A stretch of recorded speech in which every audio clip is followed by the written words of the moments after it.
Hey yo guys, it's Crazy Cactus. I'm here and today I want to talk to you about Journey Together. I think Journey Together is an amazing set. I think it's going to be great for us collectors.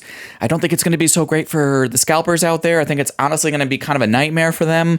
Again, scalpers is something I define as a person who wants to buy something and then quickly flip it for a profit. But anyway, I want to focus on the positives today. Why is it going to be great for us collectors out there? Number one, it is a small set.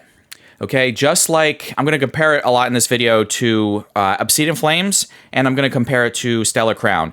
Now, Obsidian Flames had 12 art rares. Stellar Crown and Journey Together have 13, so there's a difference there. And honestly, in terms of the art rare level of desirability and the chases and whatnot, I think they're pretty even across the board in terms of art rares for all three sets. It's where we get into the other categories here. There's some bigger differences. Full arts and Obsidian Flames, nothing crazy desirable. There's 12 of those. Journey Together and Stellar Crown have 11, but the pull rates for Stellar Crown are worse, right? But I would argue there's a couple full arts that are a little bit more desirable in Stellar Crown. When we get into SARs, we have 6 SARs across the board. 6 in Obsidian, 6 in Journey Together, 6 in Stellar Crown. So they're all even there, right? But Stellar Crown has tough pull rates, some really good SARs. Journey Together, it looks like all the SARs are going to be more desirable. I think so.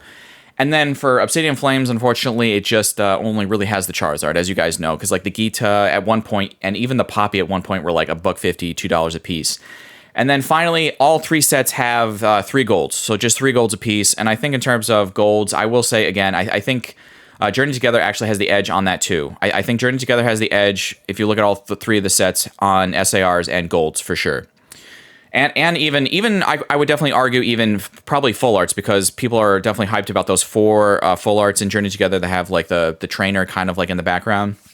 But anyway, so it's a small set. I think that's really good for collectors here, which leads into my second point, which is good pull rates. Now, from what I'm seeing so far, I'm watching a lot of videos, I'm watching a lot of streams, and I'm going to be mostly talking about booster boxes. Now, I've seen a few Elite Trainer boxes open by Rev and CTR and a few others, right? So I've seen some ETBs open, but for the purpose of today's video, I'm talking about pull rates from booster boxes. They seem really good, really good. From what I've seen in Danny Phantom's video, Danny talked about how he opened up a whole case, and at the end of a whole case of booster boxes he opened up, he was only missing 3 or 4 not art cards.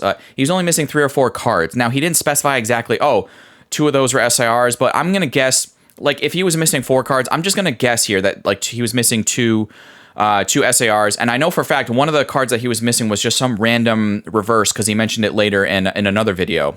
So there's that situation. So the pull rates seem really good. It's you're looking at every other box should have an SAR, or possibly here's another guy that I was watching open up boxes yesterday, Craneclaw Addicts. He was during his stream, he literally said to his audience, he's that box had an SAR, that one did, that one did, that one did, that one did, and it seemed like it was more 2 of every 3 booster boxes is going to have an SAR. So if you have a case of 6 boxes, that means if it's 2 out of 3, that means 6 boxes. So that means there's going to be 4 SARs in a case. So that's more you have a 66.66 repeating chance of getting an SAR out of your Journey Together booster box, which is really, really good. Again, for us collectors, that the pull rates seem really good, really fun, really fair. It seems and I'm hyped for this set.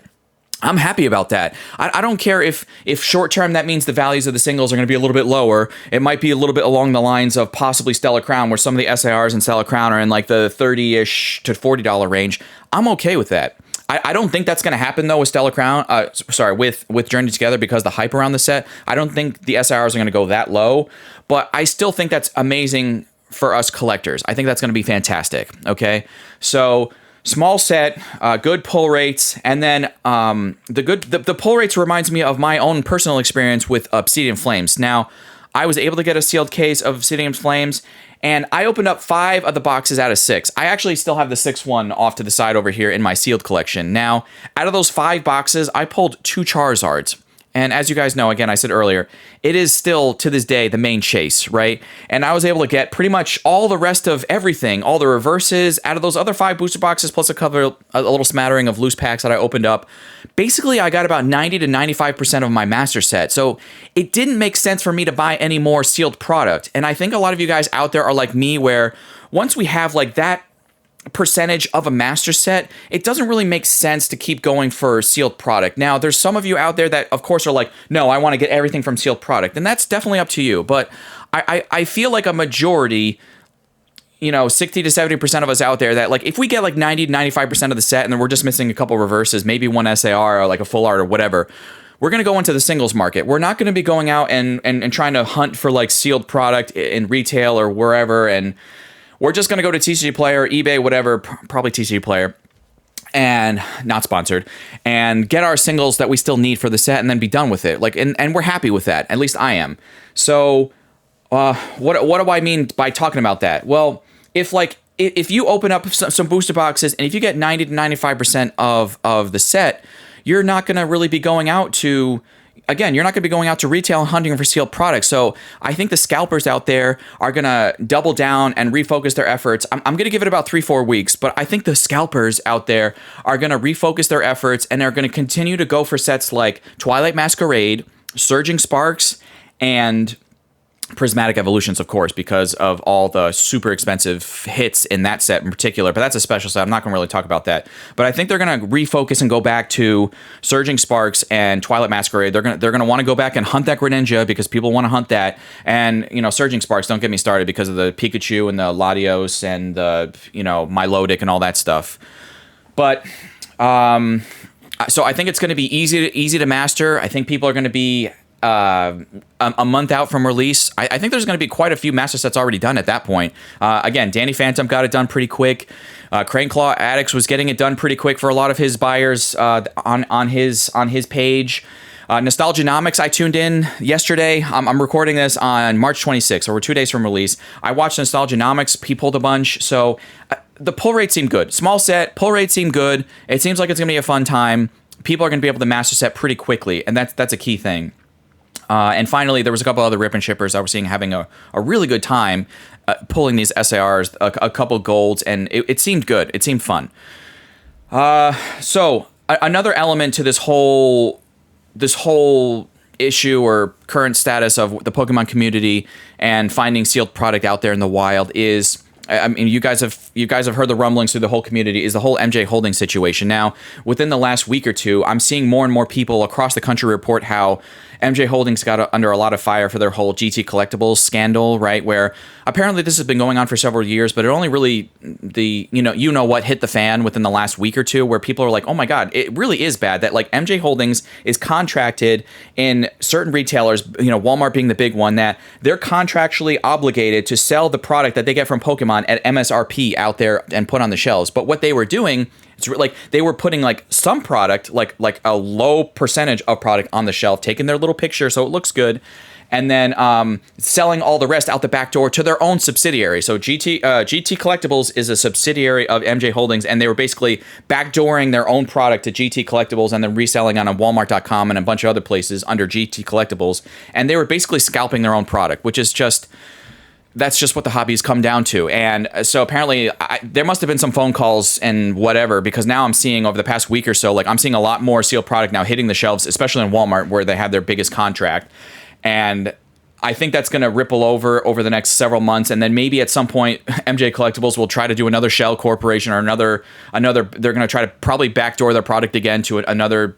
Probably they're probably setting up some new LLC or whatever to do it. We'll see. We'll have to stay tuned to like what Rattle and Opossum and all those news guys out there in the Pokemon community are able to discover and dig up about that. But yeah, so that's another reason why I think you're going to see more sealed product for Journey Together out there. Small set, fun, and easy, good pull rates. So those scalpers are going to maybe focus on Journey Together in the short term, but I think then they're going to switch gears and go back to those older sets. But anyway, last couple things I want to talk about is the booster box prices for Journey Together. So what should Cactus? What do you think I should pay for a booster box of Journey Together? I think if you're able to get a booster box for around 200. I think the sweet spot is 180 to 200. I think that's fair. So if you're able to get a box for around that price, I think that's good. If it's a tiny bit over 200, I think you're still good. I think if you're getting into the 200 to 250 to $300 range that I'm seeing on eBay now, and even on TCG Player, it's already like 270 or 275. That is loco. I would not do that. I don't think the value is going to be there for paying that kind of prices. And speaking of value, if we want to talk about value, I'm going to make some guesses here. These are my own personal guesses about where the values of these SARs are going to be. I think these SARs are better than the ones from like, let's get it out of the way. I've been comparing to Obsidian Flames and Stellar Crown.